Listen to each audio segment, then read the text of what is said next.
从人类第一次把炸弹扔下飞机开始，飞行员的终极考验投弹就成了空战中最核心的课题。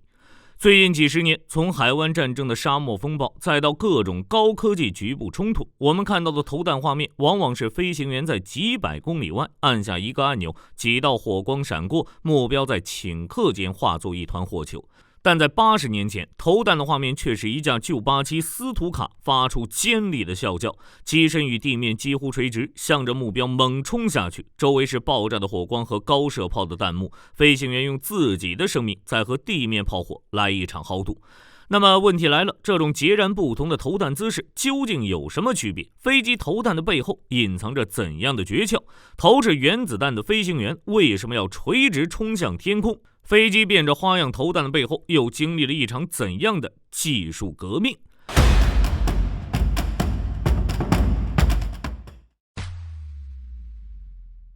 要回答这些问题，我们得先回到航空投弹最开始的地方。那时候的飞行员可没有今天这么多诀窍，他们的投弹方式就像是站在一个高速移动的阳台上往下扔石头，能不能砸中很多时候得看运气。这就是最原始的投弹姿势，平飞轰炸。这种战术的核心思想简单粗暴，既然我打不准，那就用成千上万颗炸弹把目标连同它周围的几公里一起从地图上抹掉，这就是所谓的地毯式轰炸。当然，当时的工程师们也在拼命追求精度，他们发明了像诺顿瞄准镜这样堪称机械计算机的精密仪器，试图通过计算飞机的高度、速度、风向来预测炸弹的落点。但问题是，为了让这台机器正常工作，轰炸机必须在最后几十秒保持绝对平稳的直线飞行，这对于地面上的防空炮手来说简直就是一个缓慢移动的活靶子。为了追求那一点点可怜的精度，飞行员还必须先把自己的生存概率降到最低。更何况这种蛮力战术很快就暴露了它最致命的问题，那就是误伤。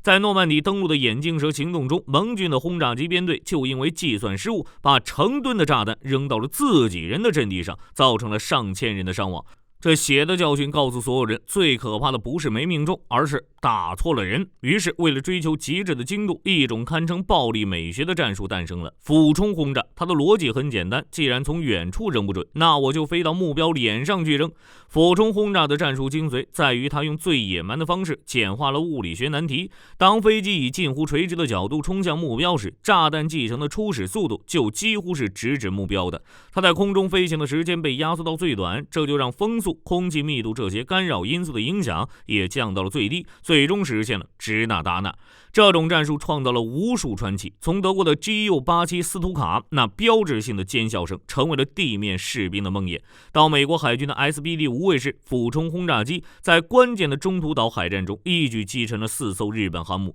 彻底扭转了太平洋战争的战局。这种打法缔造了这2架飞机的不朽传奇。但这种近乎贴脸输出的玩法带来的危险可不仅仅是敌人的地面防空火炮那么简单，一个更隐蔽也更致命的敌人，空气才是飞机投弹最大的隐形杀手。要搞懂这股看不见的力量有多可怕，咱们得稍微硬核一点。假设当一架飞机高速飞行，尤其是在突破阴障的边缘，它周围的空气已经不是我们熟悉的那个样子了。在这种环境下，我们熟悉的地心引力弱小到几乎可以忽略不计，真正主宰一切的是3种看不见的物理现象。第一种叫边界层，你可以把它想象成一层紧贴着飞机皮肤的又黏又厚的浑浊泥沼，任何东西想要离开飞机都必须先从这片沼泽中挣脱出来，一旦陷进去，炸弹就会立刻失去稳定，开始疯狂的翻滚。第二种则更加暴力，那就是激波和涡流。超音速飞行时，飞机会在空气中撞出一道道看不见的巨浪，这就是激波。同时机翼还会甩出几个像龙卷风一样高速旋转的空气钻头，也就是涡流，让一枚炸弹穿过这片区域，就像让一艘独木舟去闯100米高的巨浪和海底漩涡，只有一个下场，那就是被裹挟着不知飞向哪里。但最可怕的是第3种，一个会主动攻击飞机的俯仰力矩现象。由于空气流过炸弹顶部和底部的速度不一样，会产生一个巨大的吸力，这个吸力会把炸弹的头部向上抬，顺着气流的托举，炸弹很容易就会向上飞起，然后给飞机击负一个痛击。这就是为什么如果你只是简单的松手，炸弹不是掉下去，而是会被吸回去。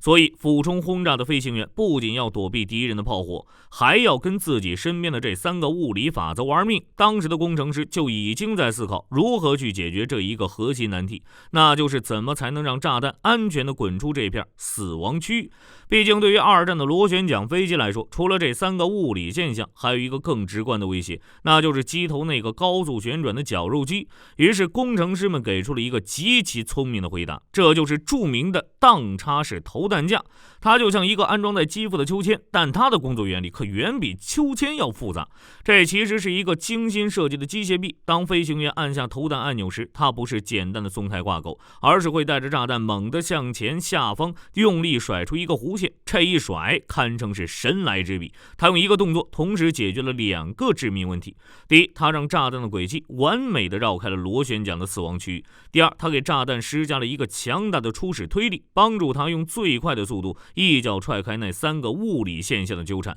获得一个干净利落的初始弹道。这个巧妙的设计是人类最早在工程上对安全分离这个致命问题给出的优雅解答。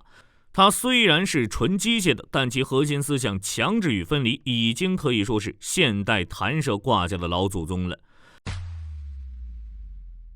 俯冲轰炸用飞行员的勇气和工程师的智慧，在二战初期统治了战场，特别是在德军的闪电战中，G-687斯图卡俯冲轰炸机简直就是德国陆军长了翅膀的空中炮兵。它那标志性的尖叫声和从天而降的精准打击，给对手造成了巨大的心理和战术压力。这种战术的成功，很大程度上是因为德军当时掌握了绝对的制空权，而对手的防空火力基本还停留在靠人力瞄准的低效率阶段。然而斯图卡的辉煌在英吉利海峡上空戛然而止。在不列颠空战中，当他面对的不再是惊慌失措的步兵，而是英国皇家空军经验老道的喷火战斗机和一张由雷达引导的越织越密的防空火网时，俯冲轰炸机的生存率急剧下降。历史证明，俯冲轰炸一旦遇上势均力敌的对手，效果就不是那么理想了。这种要求飞行员用生命在俯冲的战术，代价实在太过惨重。而真正给俯冲轰炸钉上最后一颗棺材钉的，不是更猛的炮火，而是更聪明的炮火。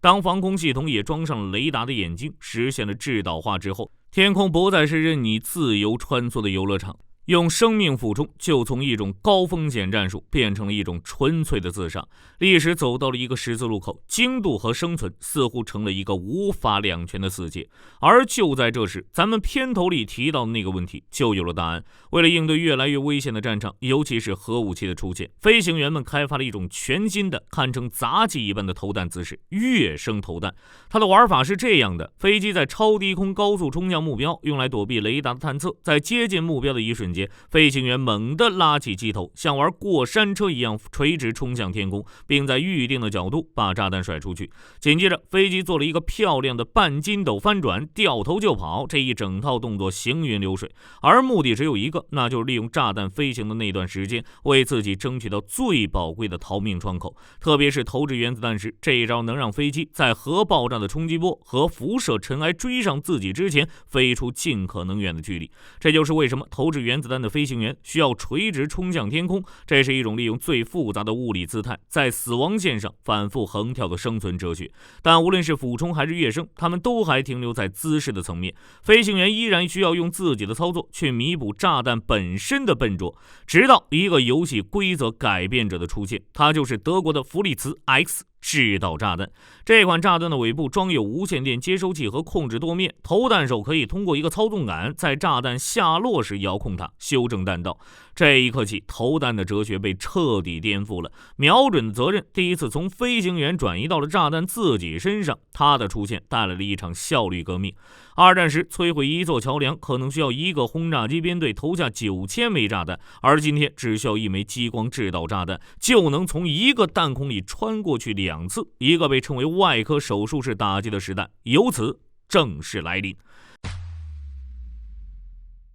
当炸弹有了眼睛之后，飞行员的投弹姿势也发生了根本性的改变。新姿势之一就是追求极致的距离，这就是防区外打击。现代空袭的黄金标准，它的核心思想就像一个狙击手，我能打到你，你却根本看不到我。飞行员的角色从一个冲锋陷阵的搏击手变成了一个运筹帷幄的指挥官。而新姿势之二则是追求极致的时间管理。对于 F-22、歼-20这样的隐身战机，他们最大的法宝就是隐身，也就是极低的雷达达反射截面积，也就是 RCS。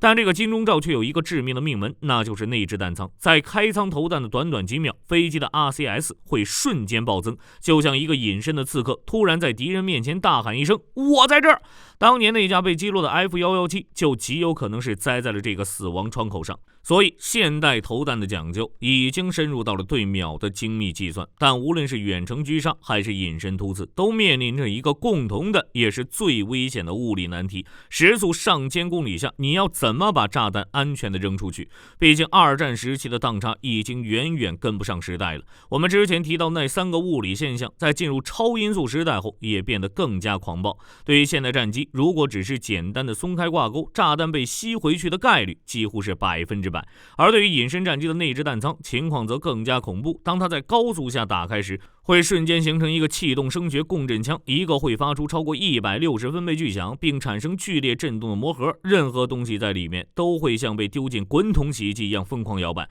为了对抗这股看不见的暴力，工程师们给出的答案是用另一种更可控的暴力去压倒它，那就是强制弹射挂架。它的工作简单粗暴，就是在投弹时用一个大功率的活塞对着弹药的屁股狠狠地踹一脚，强行把它推出这个危险区域。而踹的方式也分2种流派，一种是传统派，比如 F-16上用的火药弹射器，它就像个火药枪，用弹筒爆炸的瞬间冲击力把炸弹推出去。优点是劲儿大，缺点是会留下大量火药残渣，维护起来非常麻烦。另一种是现代派，比如 F-35上用的气动弹射器，它使用高压空气提供一个更平顺更持久的推力，就像一个温柔的巨人，稳稳地把弹药清出去。优点是清洁、精准、可控，安全系数高。讲到这里，我们已经把飞机投弹这门手艺从二战的蛮荒时代一路聊到了今天的高科技战争，而这场技术革命有多彻底，数字是不会说谎的。在1991年的海湾战争中，美军投下的精确制导弹药只占总数的 8%， 而仅仅10几年后，到了伊拉克战争，这个数字就飙升到了 70%。 这背后是投弹哲学的根本转变，从依赖飞行员的物理姿势演变为依赖武器的智能制导和战机平台的系统状态管理。但无论是二战时巧妙的当差，还是今天高科技的暴力弹射，这一切技术演进的背后，都只为了服务一个冰冷而苛刻的工程标准，那就是确保炸弹在分离时意外撞上飞机的概率必须低于1/1000。这也是藏在所有投弹诀窍背后最底层的秘密。从最原始的机械连杆到最复杂的空气动力学计算，人类航空史上的无数天才工程师穷尽毕生智慧，就在和这1/1000的魔鬼概率进行一场旷日持久的战争。这门科学无关乎勇气，无关乎姿态，只关乎在毫秒之间对物理定律的绝对掌控。好了，关于战机投弹姿势的演变史，今天就和大家聊到这里。如果您喜欢本期视频，别忘了点赞关注，也欢迎在评论区分享您的看法。除了飞机投弹，您还知道哪些看似简单，背后却隐藏着硬核物理学知识的武器？欢迎在评论区分享给大家。我是火力军，我们下期再见。好的，各位观众，今天给大家推荐一款 T 恤，不仅超有态度，还堪称性价比之王。首先，它超级轻，拿在手上轻飘飘，穿上身更是零负担，舒服到让你忘了它的存在。其次，面料具透气，就像会呼吸一样，就算在外面跑1天，也能保持干爽，彻底告别黏腻感。最关键的是，价格真的让我惊掉下巴，仅需很少的钱，你就能拥有这份清爽。质量和舒适度绝对远超这个价位，闭着眼入都不亏，多买几件换着穿也毫无压力。链接已经给你们上了，这种宝藏 T 恤手慢无，赶紧去抢。